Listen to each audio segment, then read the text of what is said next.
Madhvam Bhakta Vrinda Samanvitam Sri Chaitanya Prabham Bhande Nityananda Sahoditam Shri Nandanandaram Bhande Radhika Charana Dvayam Gopi Jana Samayuktam Vrindavana Manoharam Amala Kamala Raji Sparshivata Prashite Nija Sarasini Dage Sayamulasaniyam Parijana Gana Yukta Kridiyanti Bakarim Snapyati Nijadasya Radhika Mam Kadanu. It's Kartik, October 19th, the glorious Seva of Srimati Radhika. And we're discussing the 16 different services that the Manjaris render to Radharani. We discussed dressing and decorating, fanning, glorifying, hiding the faults of the heroine and protecting her, and instructing and inspiring and advising Radha and Krishna about loving affairs, and offering a Sakhi to Krishna, especially Radharani, for his happiness and pleasure. Krishna Sakhya Samarpanam. And today we'll talk about protecting the life of the heroine. Nayaka Prana Samraksa, Raksha, to protect. There's one, as far as Shiksha, Sakhi is giving instruction to Radha, or to Krishna, or to some other Sakhi about a particular service. There's one example that we forgot to mention, I saw, in Ujjwala Nilamani.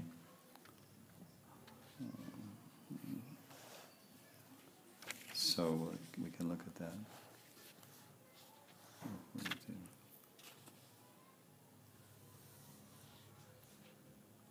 So this is another example. In Sakhi Praharan chapter 8, verse 117 is another example of seva, Sakhi seva, Manjari seva called Shiksha. Kurvita param adaram priyasurid Varge sada prayasa kamam tasya rahasya samvriti vido nirbandha mangi kuru machetas tada sammate saki nija bishte pikritya krita prapsyatye bhamanargalopi saharis turnam tavadinatam. Lita is giving this shiksha to Srimati Radharani. O Sakhi, you should show lots of respect and honor to Krishna's cowherd boyfriends. And you should also strictly keep your secrets. And do not press your desires, do not force your personal desires on Krishna when they conflict with his wishes. And by doing this, then you will quickly bring Krishna under your control. So this is the advice of Lalita. She's giving Radharani, who is the source of Lalita. Lalita expands from Radharani, Kaya Vyuha. But here Lalita is taking this role of the Shiksha Guru of Radharani. Everyone has Guru, Shiksha Guru, Diksha Guru. So Vishnu Chakravarti gives a purport that this is another example, and she's just saying that Krishna's dear friends like Subal and others, you should be respectful to them. And Krishna's anargala. Anargala means not controlled by anyone, but he's controlled by Radharani's love. It's called Prem Vashibhut. Prem Vashibhut means that Radharani has the unique and special power to fully control Krishna by her love. And as we mentioned earlier, that is the force or power which controls anyone ultimately in this world. The controlling power of love is the greatest and brings out the best in another person. You can control another person by fear, by money, by duty, by law, by so many ways, intimidation. And the person will respond accordingly, but maybe not give their best. But if someone loves another person, or loves Guru, or loves Krishna, or loves husband, loves wife, that love is the greatest force and greatest power to bring the best out of everyone. So, and love fully controls everyone that's in love. So Krishna is fully controlled by Radharani's love, and Radha is fully controlled by Krishna's love, obviously. So that was just one other example of Sakhi Shiksha. Now there's a new category here of seva we discussed today. It's Sakhi Pranaraksha, is to protect the beloved. This is the efforts to protect the life of the Nayaka. Of course, there's no question of the heroine or Radharani or any Yuteshwari dying, because protecting the life means protecting from what?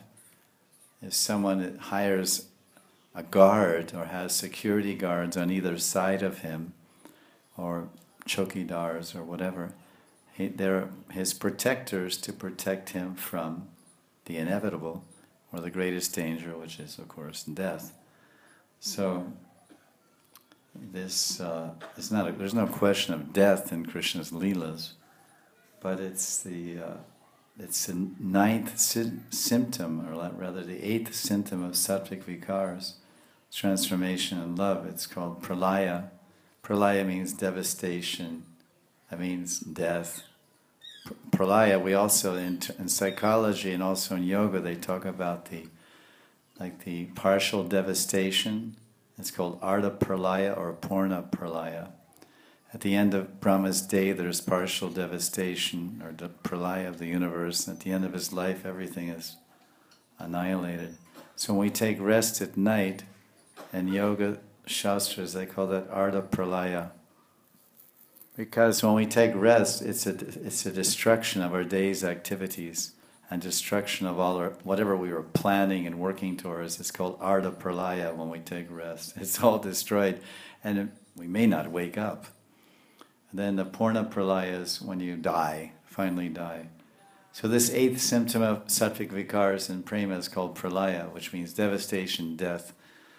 But in Brajadam, Premdam Vrindavan, this is inauspicious for the lovers to die. It's not a Bollywood movie or a Hollywood movie where the last scene the lover gets shot, or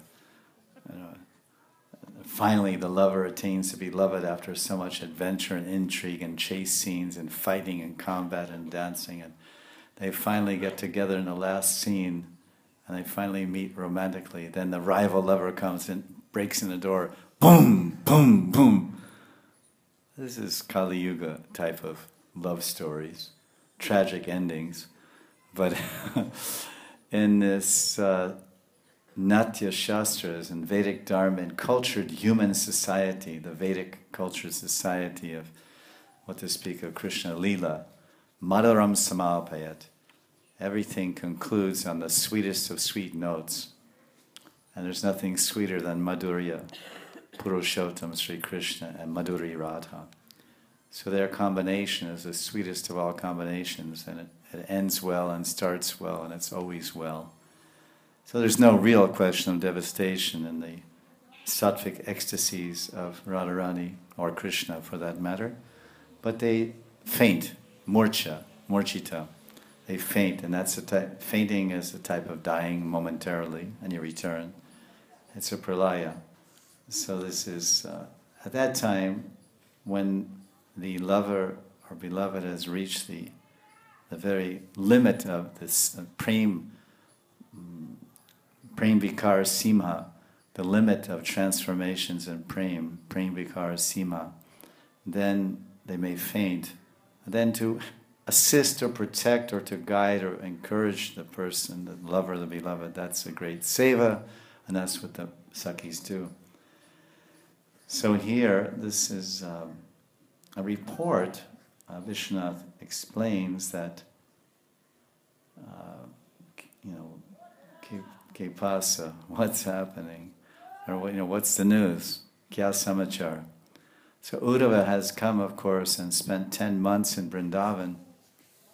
and learning a lot and seeing a lot and experiencing a lot and trying to serve to his best capacity all the Brijavasis in their time of anguish and great separation from Krishna. Now that he's moved to Mathura.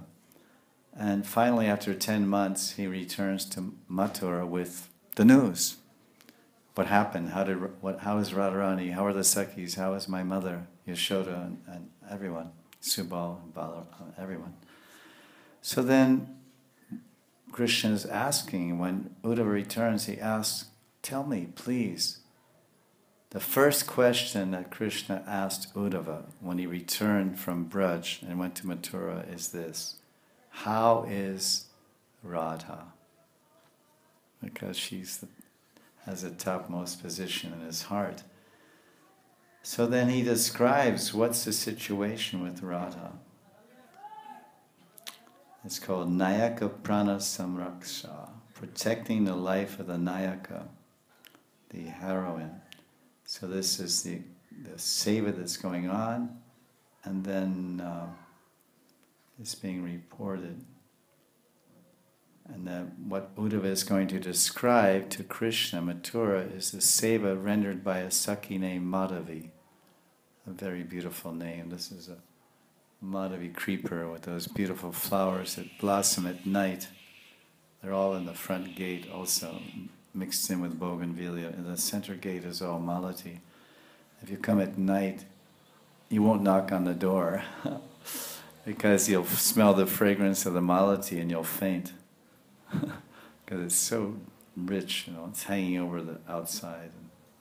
Malati. This is Malati going up Radhakrishna's temple and into their window and whatnot.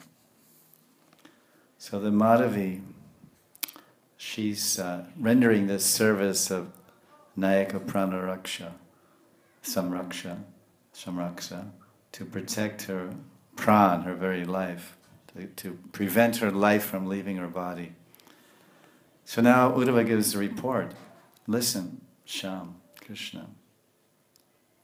When your Radhika faints, well, I can read the Sanskrit as in honor of Sri Rupa Goswami Pad, because he wrote it painstakingly in Sanskrit with all proper poetic meter and perfect alankar and all the other wonderful attributes of perfection in Sanskrit poetry, which we can't really reach, but at least in respect and honor we should not neglect to read the Sanskrit. As bumbling we may be, we should try our best. That's why Prabhupada, I remember once in Los Angeles, the devotees, when they were reading, this was in the early, not so early, 74, and they would read the verse, and sometimes they didn't have a blackboard then, what was this, Pradyumna would have the printout in front of him of the new verses, and Prabhupada would speak on the newest of the Bhagavatams that he was working on, because they were being printed in LA. So he would have the printout, and he would read the verse, and everybody would respond.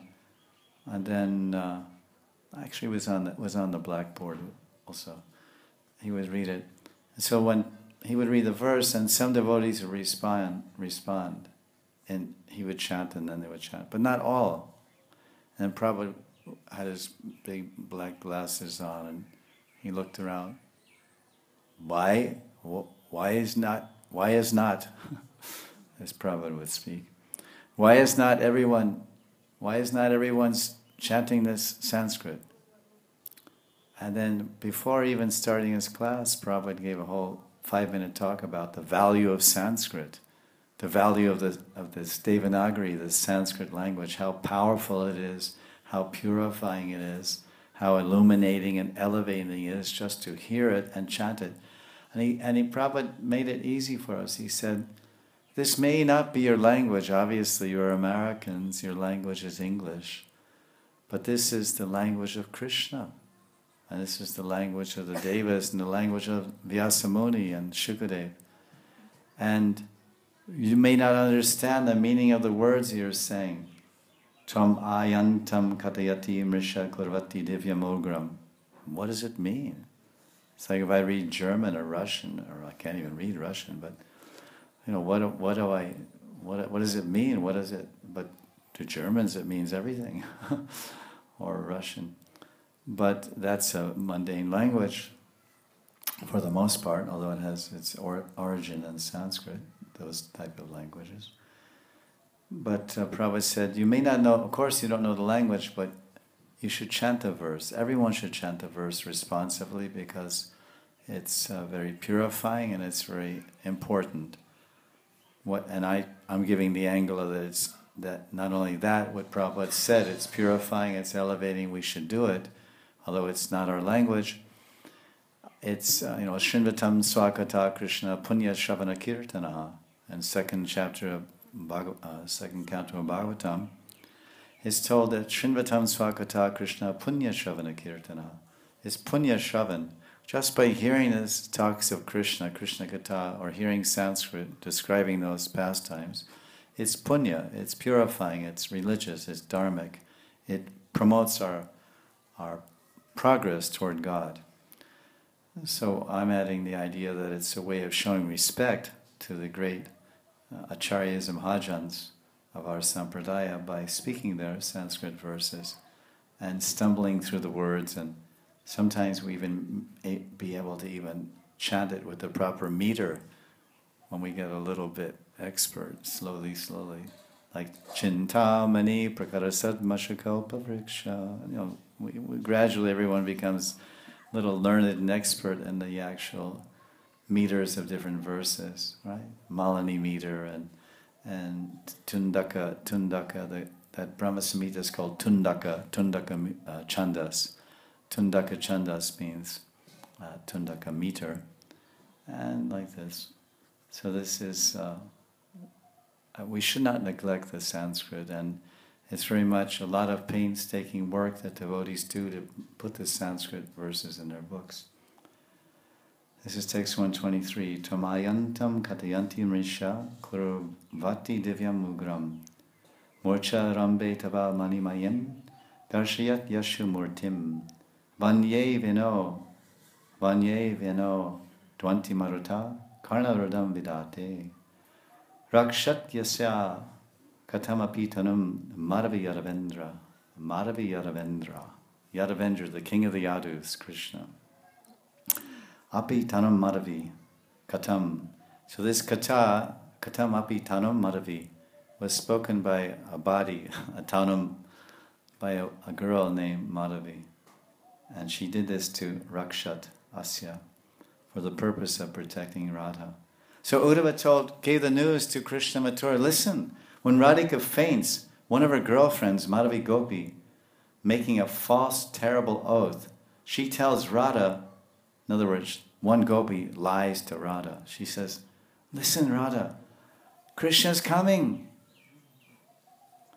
So whenever Radha faints, Madhavi Gopi restores Radha's consciousness. She revives her from her swoon of pralaya and sattvic vikar and this great viraha, viyog, separation from Krishna. Madhavi renders this important seva. And then other times, she brings back Radharani to consciousness when she's morcha arambe. Arambe means to begin, Kartika Ramba or whatever. So morcha arambe means when she begins to faint or she enters into this fainting state or condition. Other times she shows Radharani a jeweled picture of Krishna. A picture, this is a great art, even recently in Rajasthan they used to produce paintings with colored sand and jewels. Sometimes you see in Vrindavan there are different people make paintings of Bihariji, Banki Bihari, then they glue some jewels on it and things like this and put it in a glass frame. It looks very sparkling and attractive, enhances the beauty of the painting. So this is reminiscent of the old days when they made entire paintings out of small, different colored jewels, blue sapphires for Krishna's body. And that was very opulent times.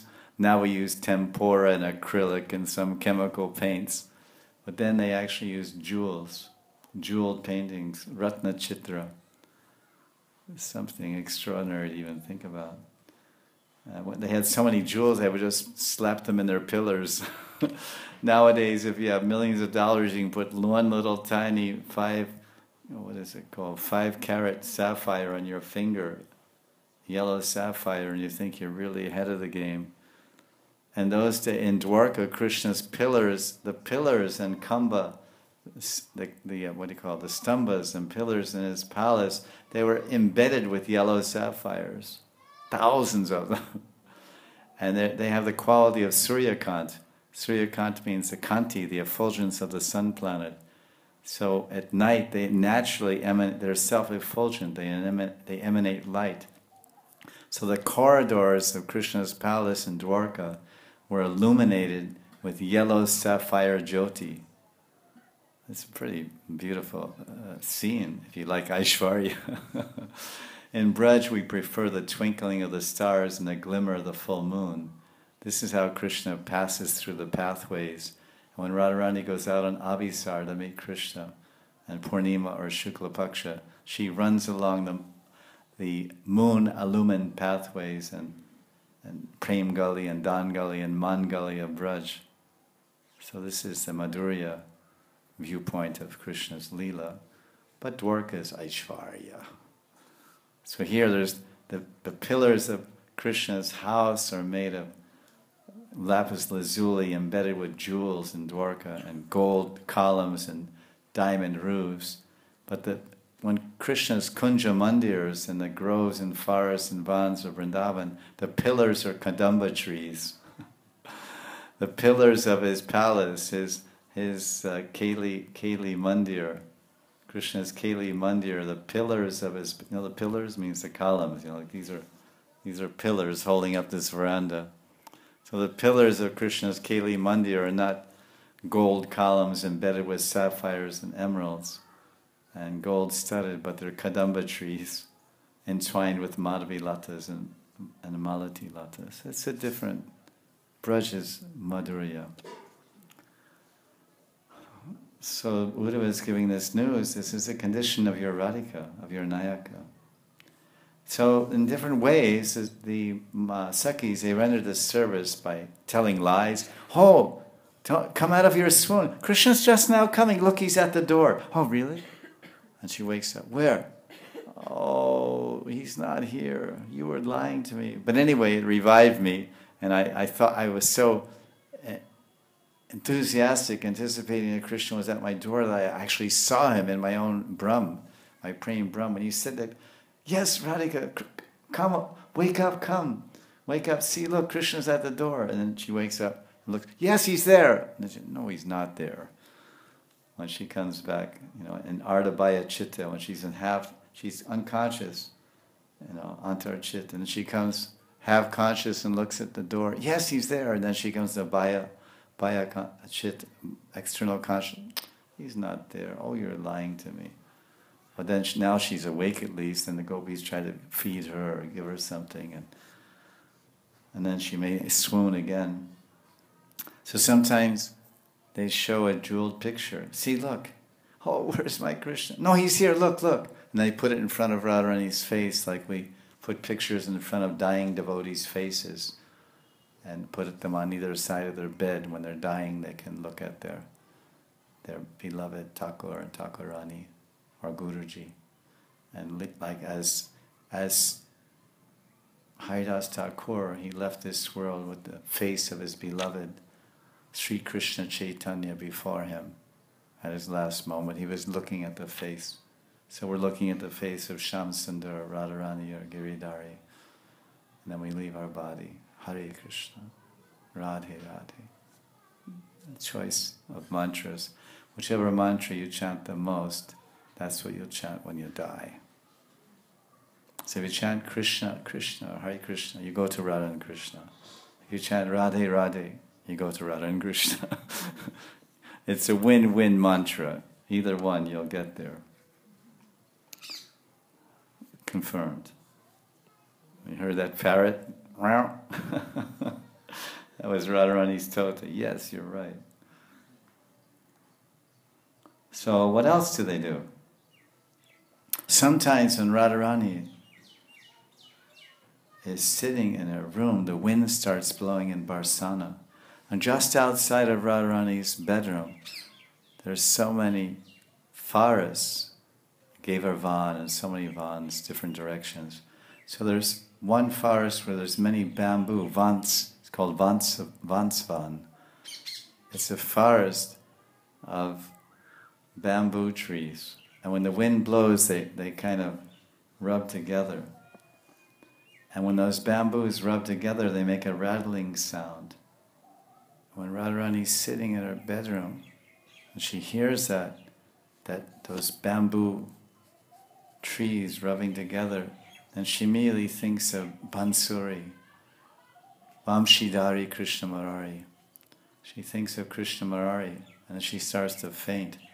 And so then a very clever and quick-witted Manjari, she sees that Radharani her attention is going to those bamboo. Oh, what is that sound? Oh, that's the sound of bamboo. Vansuri. My Sham plays the Vansuri, and I hear it, and I drop everything and run to him in the middle of the night. Oh, where is my Sham? And then she's hearing that. Then immediately, just before Radharani faints, because this service is called Nayaka Prana Samraksha, to completely protect the Nayaka from swooning and murcha and fainting. So just at that moment, Madhavi Sakhi or some Manjari steps forward and goes like this to Radharani. And when the Sakhi presses Radharani's ears like this, then Radharani can't hear the rubbing of those bamboos. And she says, ah. And she's relieved, and Radharani doesn't faint. So that's one thing Uddhava was telling Krishna. Because the rattling of those bamboos, it resembles the sound of your flute.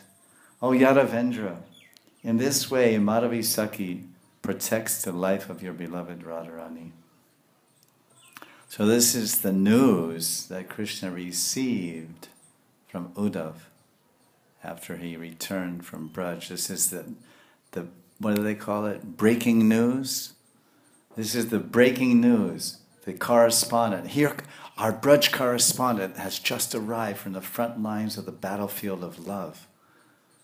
You know, somebody comes back, I just came back from Iraq, or I don't know, wherever these countries are, Ukraine, or wherever they're having all these wars, everywhere wars. And I just came back. Well, what's the news? What's happening? Oh, it's like this. Because this is Braj, and Krishna wants to know the news. Just like even today, there's so many newspapers only for Delhi, but there's also a newspaper for Braj. Different, I forget, what's it called? Jyoti or something. Dinak Jyoti, or Daily Light. Dinak Jyoti. There's some local small newspapers for just Braj Mandal, and also just for the Govardhan area. So many newspapers. Because I know they come and say, oh, we want to do some story. I say, what is newspaper you? Oh, we're a newspaper for Govardhan, Radhakund, Barsan. Oh, this is a very big newspaper. So now Vishwanath gives another meaning to what Madhavi Sakhi said to Radharani to protect her life as a seva. Oh Sakhi, tell me. Oh, actually, first Radharani speaks. She says, oh Sakhi, can you tell me how many days have passed since Krishna? She just says this, can you tell me how many days have passed? So again, that's parokshavad, it's indirect speech, indicating some deeper meaning, which the speaker knows and the listener knows. And then maybe someone else doesn't know. Maybe you don't know. Tell me how many days have passed, brackets, since Krishna left me. That's called understood. The meaning is understood. It's implied meaning.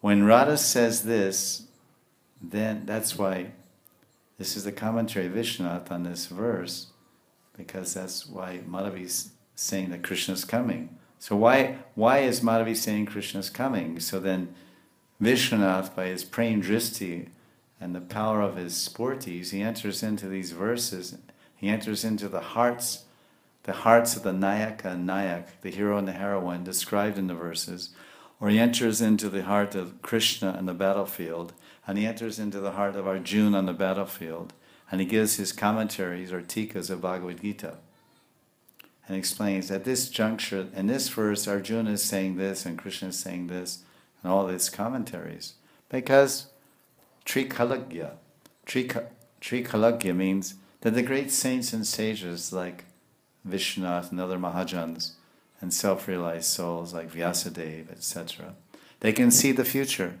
Bhavishya Dristi, and Purva Dristi, they can see the past, and they see the present.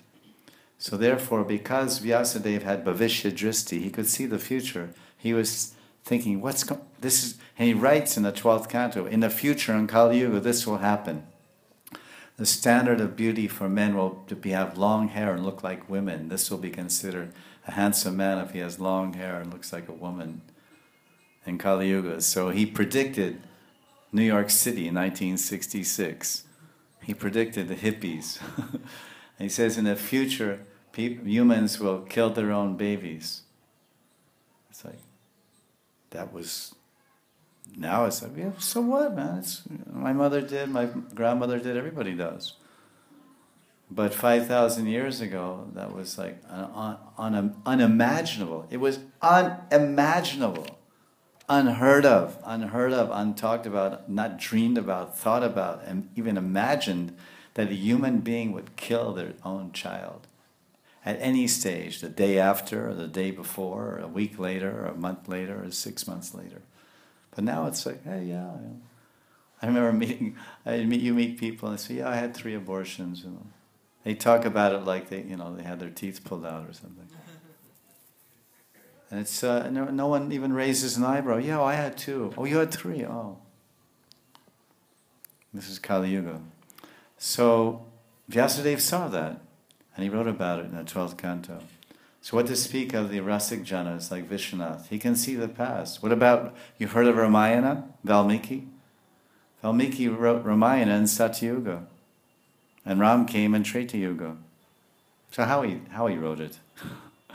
Because he had Bhavishya Dristi, he saw the future.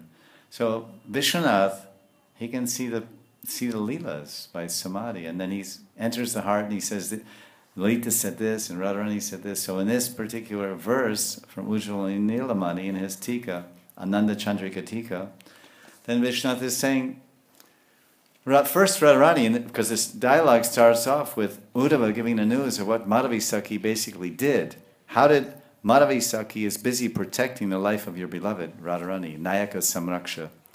Nayaka Prana Samraksha.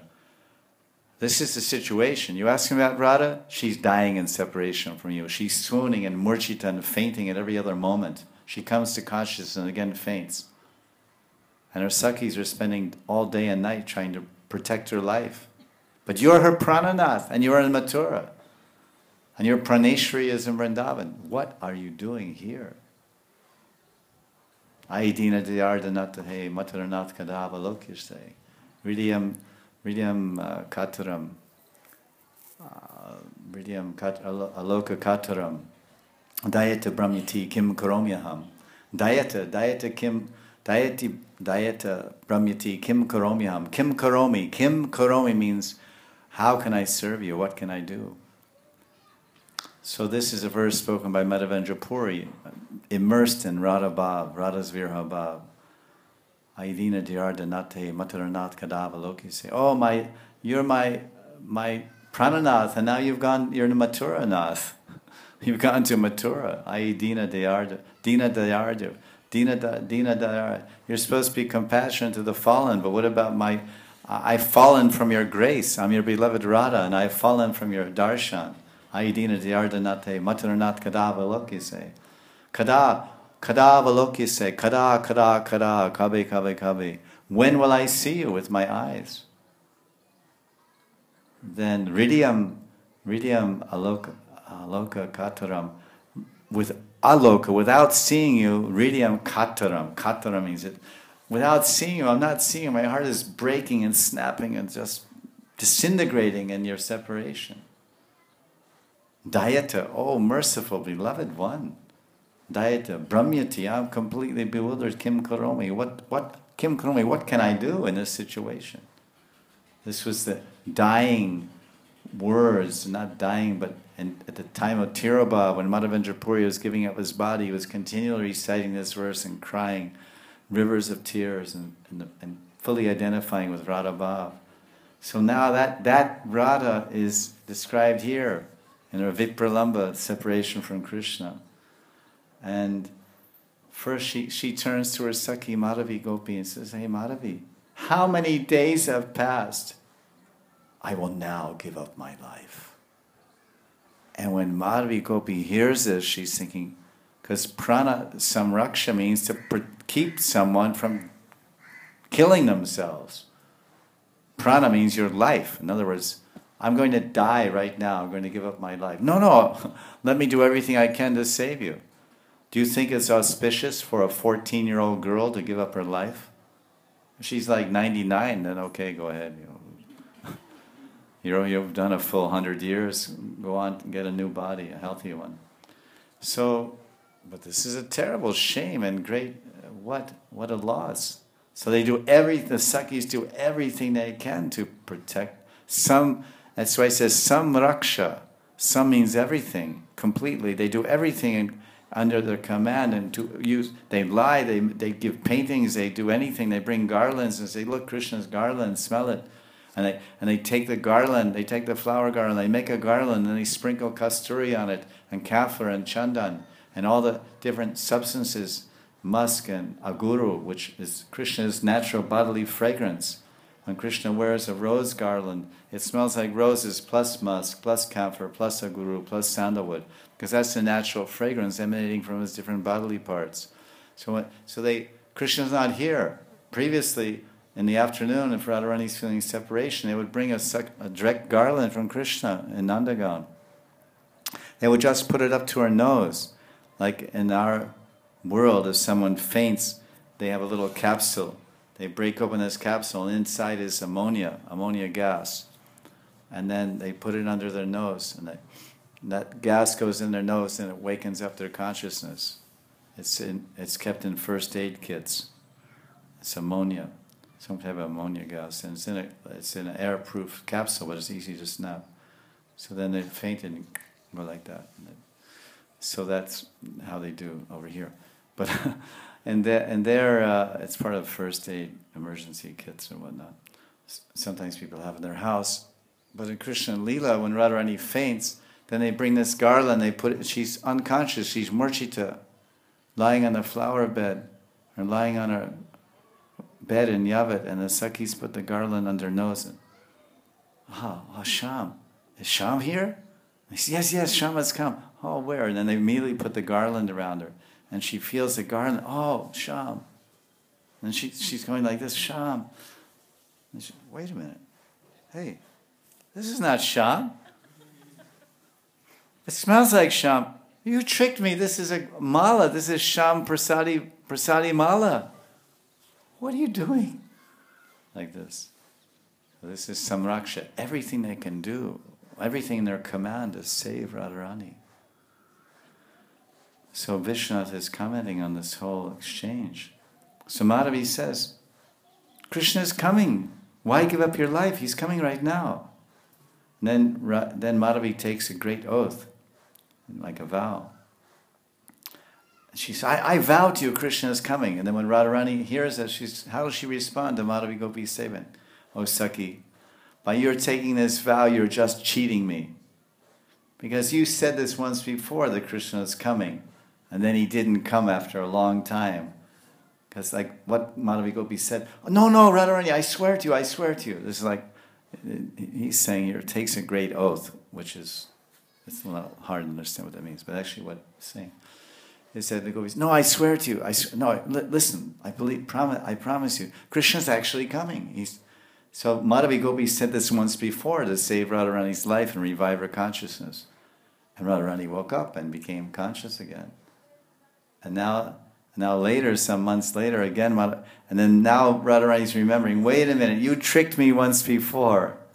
You took a vow that Krishna is coming back. But he didn't come after a long time. So then Radharani again starts to faint. Because you lied, he's not coming.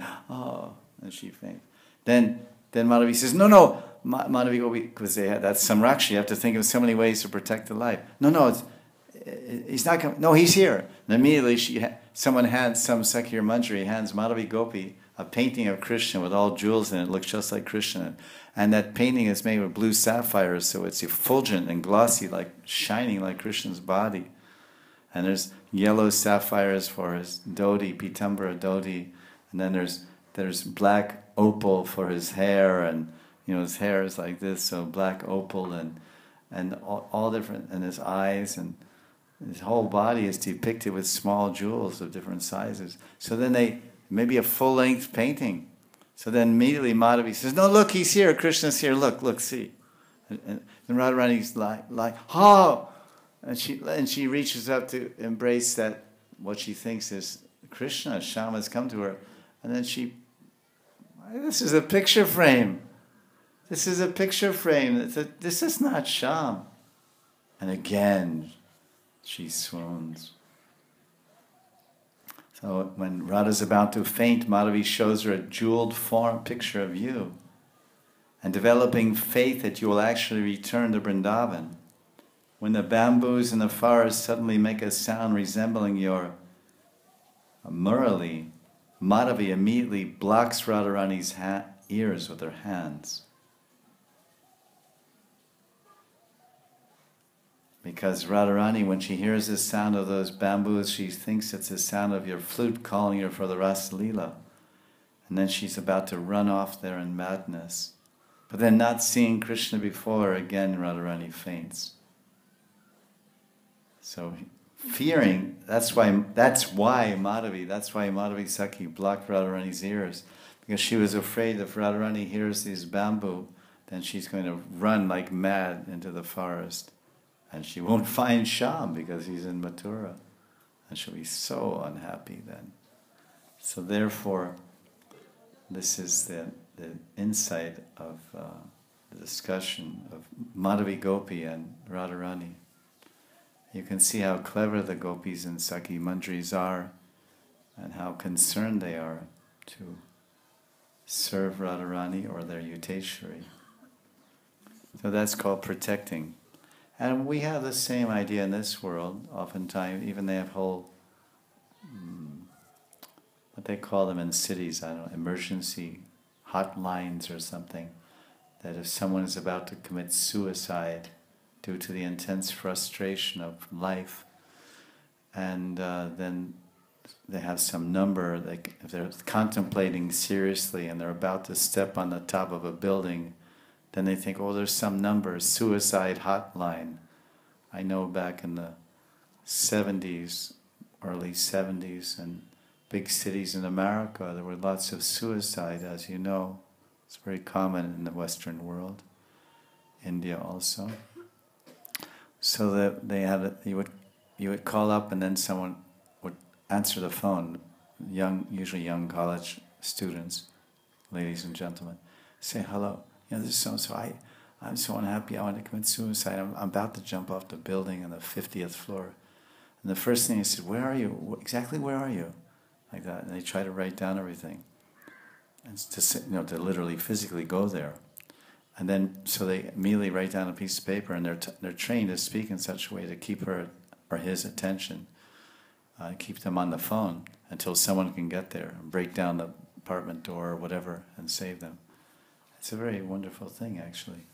It's so much karuna of human beings trying to help one another, because the Kali Yuga is such that the Kali Yuga makes this world such that it drives people to suicide by the thousands, by the millions, actually. That's the nature. So there are a group of loving, compassionate, humanistic, humane people on the planet that want to save and protect the life. Samraksha, it's called Manush Samraksha, protect the human beings, protect my fellow men and women, or try, at least extend my my ear, my heart, my means to samraksha in any possible way. So this, I know I had some college friends who were working at night, extra money in college to do this work, and they told me how it works. You speak to them, yes, oh, okay, Mary, I'm with you, Mary, it's okay, life is not that bad, it's really okay, a lot of people love you, I don't even know you, but just by talking to you, and you sound like such a nice person, don't give up your life, and you're so much value to your life. What kind of thing, what are you doing? Well, I'm studying in college, and there's so many exams, and my boyfriend, and this, that, and whatever. So then he says, no, what are you studying? Well, I want to be a doctor. No, you'll be a great doctor. And they just, the lady says, you think so? I mean, nobody thinks I'll ever be anything, and everyone always talks negative to me. And no, don't feel like that. You sound like and then the art of speaking and the art of persuasion and speaking and lovingly and compassionately trying to help another person. And Super Soul gives you all the phrases and the words and everything, just like a Sankirtan devotee gets all the right things to say to sell a book. So if this is your service to save a soul from suicide, then Krishna, Super Soul, will give you Tesham Sarata Yuktanam Bhajatam Pratipurvakam Dadami Buddhiyogam Tam Yenamam Upayanti Te. That Krishna, saving another soul, that's what Krishna is the Raki, he's the ultimate protector. Raki Krishna Marake, Mare Krishna Rakike, you say in Hindi. If Krishna wants to kill you, no one can save you, and if Krishna wants to save you, no one can kill you. So Krishna is the original Raki, protector. The Sringa Bhagavan Ki Jai. So we pray specifically in the Nrsingadev, and so do other people who pray in the Nrsingadev. It's well known that he's the protector God for Vaishnavas. And so then that's what they do. So this is going on even in this world, protecting your friends, known and unknown. So this is going on in the spiritual world, protecting your friend. Sakhi Prana Samraksha. And it's quite an art over there, and quite a wonderful seva, as you could hear. It's so full of ras and so many levels of Krishna's leelas, so many exchanges. So the next seva that is being described here is this is very wonderful. I like this very much. Probably have to discuss a little bit of this tomorrow also. This is called rebuking or scolding the divine couple. This scolding or rebuking Radha or Krishna, depending on the situation. And who needs a good scolding? Sometimes Radharani needs a good scolding or rebuking. And sometimes Krishna needs a good scolding also. Hey, listen, Shyam. And they pull his ear and tell him a few good things. This is called Upalamba. Upalamba, and this is in Ujjwal Nilamani. In this verse, we start off with scolding Krishna, rebuking Krishna. Upalamba means scolding Krishna. So it's appropriate that he should be scolded. That's our viewpoint as Sakhis and Manjaris. He deserves, like sometimes someone says, you deserve a good beating. You deserve a good beating. Especially your father may tell you that after you do so many nonsense things. But I'm not going to beat you. I'm going to warn you one more time. Don't do this. So who's going to scold Krishna? Who do you think is the best one at scolding Krishna? What's your guess? Oh, how do you know? Lalita Sakhi Ki Jai. So our wonderful Pragalbhya, this ferociously contrary left-wing gopi, Lalita, is going to give Krishna the sauce, scold him. Harer Upalambo. It's called in Ujjwal Nilamani Sakhi Prakara in text 120. It says Harer Upalambo.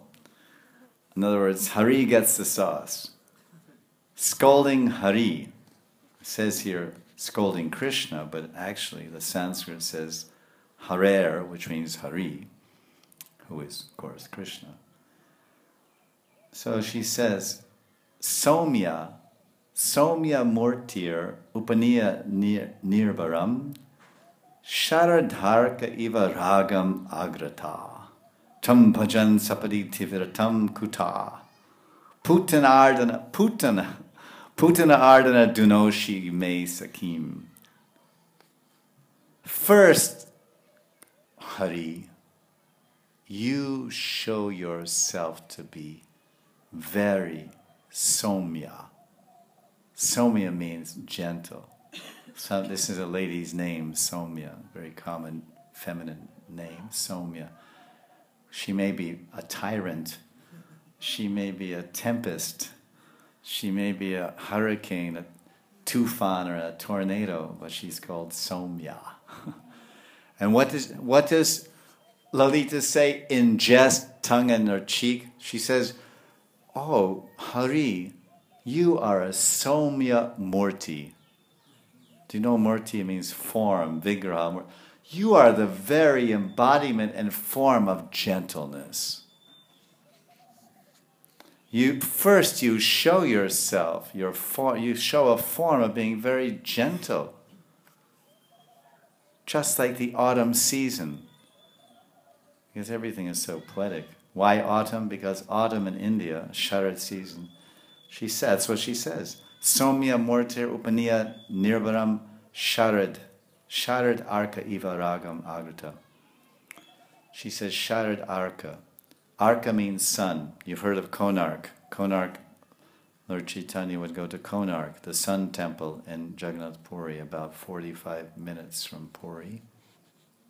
North towards Calcutta on the ocean, Konark, Surya Mandir. As Radharani would go to Surya Mandir in the afternoon, sometimes Gauranga would go to Konark in the afternoon, following the same idea, and worship the sun god. And Konark, of course, sun god is one of the rulers of Jagannath Puri, interestingly enough. And Radharani's Ishtadev is Suryadev. And her father was a worshipper of Suryadev also. It's a side point. So here, the Arka in Sharad season is just now and a little bit before, is called autumn. The sun is not very hot in the autumn season, and it's not very cold. When you go to November, December, January, the sun is never cold, but the weather becomes cold. So she's saying that you're very gentle like the sun in the autumn, and you show so much attraction. Ragam, Sharad Arka Iva Raga Agrata. Agrata means prior. In the beginning you show that you're really attracted to my girlfriend. Wow. And you tell me, Lalita, oh, your girlfriend's so beautiful and so delightful, charming and sweet. I'm very attracted to her. So in the beginning you're very gentle and Somya and like the sun in the autumn season, and you have so much rag and attraction for my Radharani. But then Tvam Bhajan Sapadi Tivra Kuta. Tivra means intense.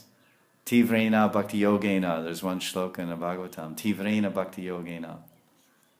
Tivra means intense. But then immediately you show intense harshness. Tivratam Kuta. O killer of Putana. Putana Ardan Dunoshi Mesakim. Why do you attack my friend? So Lalita really, first she comes on like in like a needle. Prabhupada uses this expression, it's a Bengali expression. In like a needle, out like a plow. Needle means sui. Sui and hal. In like, how does it go? Under sama sui. Inside like a needle, out like a haladar, a plow. So needle is very thin and very pointed like this, but a plow, that you plow the field, it's a V-shaped piece of metal like this, or wood or whatever. It's a big wide thing. If it's wood, it's a piece of wood like this and like that. It's a big thing. It's a big piece. It's quite the opposite of a needle. So Lalita Sakhi's coming in like a needle, going out like a plow. She's saying, "Oh Krishna, you're Soumya Murti, and you're very gentle like the sun, and you show so much affection and attraction to my dear Radhika. But then you become like Putana. And when you're Putana Murti, you're not Soumya Murti, you're Putana Ari. Putana Ari Murti. Ari means the murderer, the killer. Now you become Putana. That's why she says Putana. Why doesn't she say Madhav or Sham? She says Putana. Oh, you're Soumya Murti, you're Putana Ari Murti. Now, as you mercilessly killed that poor lady Putana who came to you as a mother when you were 6 days old, you're mercilessly killing my Radhika. So Krishna is really getting the sauce from Lalita. Really getting chastised. So, this is a seva. Does anybody like this service? You like to give people the sauce? You like to scold and rebuke people? Some people do, you know. You're too shy to admit it. Anyway, if you have that nature, if that's your svabhav, there's a place for you in the spiritual world. There's only one thing you have to do. You have to get free from all greed, anger, lust, and envy. So usually because of anger and envy, we rebuke and scold and chastise people. So you have to take all the envy and greed out, and all that has to be cheto, darpana, marjana, become fully purified, and fill your heart full of bhava and prem, and then get a spiritual body and enter the Nitya Leela of Krishna. Then you can engage in rebuking and scolding Krishna. Take it all out on Krishna.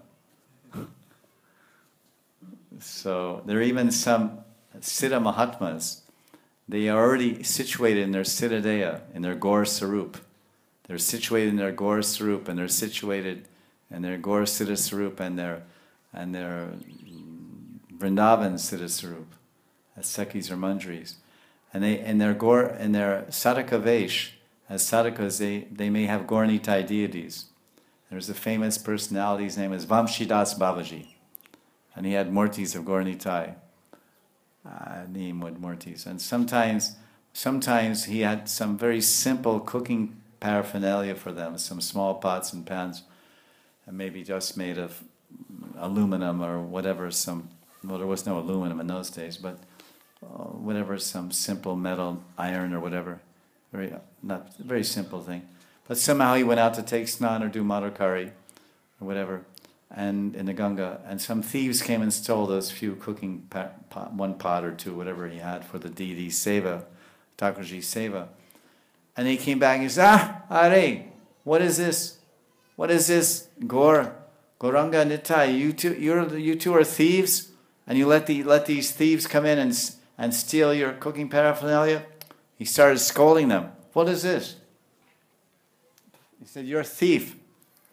Because you're a thief, then you let these thieves come in and steal your cooking pots. Okay, if that's the way it is, then forget it. I'm not going to cook for you anymore. You just have to fast. So we can't. This is called Anusharan and Anukaran. So someone reads that in the hagiography, of Vamshi Das Babaji. Oh, he would chastise his deities, Upalamba, and I'm going to do that to my deities. Oh, Gaurnitai. That's called imitation. That's called Anukaran. Anukaran means imitation. You read something and you imitate it, without having the same realization, without having the same adhikar, without having the same bhav, or without being instructed to do that. One is on the platform of Vaidhi sadhana, or even Raganuga sadhana mixed with Vaidhi, or even Raganuga sadhana. He follows the path of Maryada. He follows rules and regulations, even though there may be so much not spontaneous, but feelings of attachment and rag in his heart as he practices. But it's not that his bhakti is formless and without any niyams or rules and regulations. That, yeah, you chastise your deity, so then I'll do that. So that's called anukaran. We're supposed to anusharan. Anusharan means following the footsteps, that this devotee was very austere and he really loved his deities, and his deities were everything, and he had nothing else in this world but his deities. So that we can take. So this is that wonderful service of scolding Krishna. And I guess we'll continue more about this tomorrow because it's really exciting. And because we are very attracted to this type of rebuking and scolding service, because why? Because we live in Kali Yuga. This Kali Yuga is the age of quarrel. Even in Hindi they have a phrase, Aj Vivaha, Kal Vivad. Aj Vivaha. You heard of Vivaha Yagya? Maybe you got married somehow or other. I mean, you got married. So, Aj Vivaha means today I'm married. And Kal Vivad, actually it's very easy. You've heard of Mayavad? The word Vad means speech. Vad. There's Nokia Vad. There's Nokia Vad means the sound, the ringtone. Samsung Vad means your ringtone. So we say Venovad. You'll read in poetry about Krishna's Venovad. So Vivad means speech that's against. Like that on their marriage, say, oh, I love you, you're so attractive, you're so beautiful. Next day, then, oh, I can't stand you. The way you snort all night, and oh, how can I live with you? Spend the rest of my life with someone. You know, I'll sleep in another room. No, you can't do that. Yes, I will. So this is the second day of marriage. So Aj Vivaha Kal Vivad. You understand? It means argument. Today we're married, tomorrow we fight. Fight, argument. Why? Because it's Kali Yuga. There's no Shanti, there's no tolerance, there's no compassion. So therefore, everyone's scolding everyone, and everyone's rebuking everyone in the Kali Yuga. Teachers rebuking students, lovers rebuking lovers, mothers rebuking children. Everyone's yelling and everywhere. If you live in the village, you hear your neighbors, so much vivad going on, middle of the night, and hear these high-pitched voices. Wah, wah, wah, wah, wah. You don't know what they're saying, and then you hear this low-pitched wah, wah, wah, wah. So you know it's just some husband and wife standing on the roof. Whenever they have arguments in the village, they make sure they stand on the roof. In America, if you're going to fight with your wife, you close all the windows, you lock all the doors, and you put pillows under the door because you don't want anyone to hear, your children or anyone to hear that you're arguing with your wife. I mean, I was married, so I have some experience. So but in India, it's just everything's the opposite. Of course, every Westerner knows that everything's the opposite in India, especially in this province. There's many provinces. There's Madhya Pradesh and there's Himachal Pradesh, and there's so many. Pradesh means province. So this province is called Uttar. Uttar is a direction. Dig means north. North. This province is in the north of India. We are part of North India. Uttar Bharat, not Dakshin Bharat. Dakshin Bharat means South India. Dakshin Bharat is Uttar, North India. It's obvious. It gets cold. In South India, it's tropical. It's warm. So this is called Uttar Pradesh, the northern province. But actually, the people who live here, they call it Ulta. Ulta Pradesh. Ulta means upside down. Ulta Pradesh. This province is upside down. So as in the Western countries, we don't want, husbands and wives don't want, you're yelling too loud, the neighbors might hear. I don't give it, I don't care. And, no, and then the husband goes like this. It goes like this, you know. So then he tries to keep her, you know, because the wife's voice carries for kilometers. You know, especially if she's hot and yelling, her voice goes like 10 kilometers. And a man's voice is so deep, it doesn't go very, it just gets caught in the walls and doesn't go any far. So it sounds like a one-sided argument. Just heard a lady chewing out the husband. You this, that. And the people just hear, boy, the husband's really bad. They don't hear any defense from the husband because his voice is so deep, it gets lost in the pillows and curtains. It doesn't escape the bedroom. But now, Uttar Pradesh, what do they do in Uttar Pradesh? It can be winter time. It's 8 degrees outside. Seems like they actually have a lot of arguments in winters. But it's winter time. I mean, I lived here 27 years. I know what's going on. It's winter time. 8 degrees. You want to be inside under your razai, which means your whatever you call it. I don't even know what you call it anymore. Your razai. Your thick bedspread or whatever you call it. Sleeping bag, whatever. It's called razai. So you want to be under there keeping warm under all your blankets and things. So there they are on the roof. And no one pays any attention.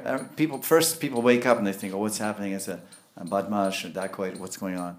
They say, oh, that's Mrs. Gupta and this, or whatever. And that now it's their turn. And then tomorrow night it'll be our turn. So they go all night, 12 o'clock, 1 o'clock, 2 o'clock, and they're just going, how? And if you're trying to chant japa, because sometimes sadhakas get up early, and you say, oh man, will you guys shut up? No one's paying, everyone's sleeping except you, and you have to listen to it. Hare Krishna, that's tough. So scolding, we'll talk more about scolding and rebuking tomorrow, because it's such a wonderfully exciting service that I'm sure everyone in Kali Yuga will love to perform. There's 16 different categories of sevas that the Manjaris and Sakhis perform, but I don't think because when you hear about the sevas of the gopis, you become attracted and you think, oh, I want to render that service. You see how Rupa's doing chamara, or someone's massaging Radharani's feet, oh, I want to do charan seva, or you may get some heart's attraction, and that's described in Bhakti Rasamrita Sindhu. This is the basis of rag. You want to have the bhav and mood of certain servants of Krishna and Radha, and you want to do the seva. Otherwise, what's the point of following somebody? If you come and I want to stay here and live with you. Why? Because you're a master painter and a famous artist, and I'm an artist. I want to learn painting. Okay, well, move in. Or whatever. So that's why we follow a particular gopi, because we want that type of bhav and that type of relationship with Krishna and Radha, and then we want to serve like she serves. So we hear these 16 different categories of Sakhi sevas for Radha and Krishna's pleasure. Then I want to become expert in this one, telling jokes, or I want to be expert in this one, or whatever. So we'll discuss more about scolding, because today was scolding Krishna. Tomorrow will be scolding the Nayaka. So now the gopi will get the sauce. And who's going to give the sauce to the gopi? Lalita. So Lalita gives the sauce. She rebukes Krishna, and she rebukes Radha, or some other Sakhi. Because Radharani is very tolerant and very compassionate and very mannerly and respectful to everyone. That's one of Radharani's 26 qualities, is respectful to her seniors. It's called Guru Adara. Adar. Guru means superior or senior. Elders. Guru Adara. Ujjwala Nilamani ki jai. This class always goes a little longer.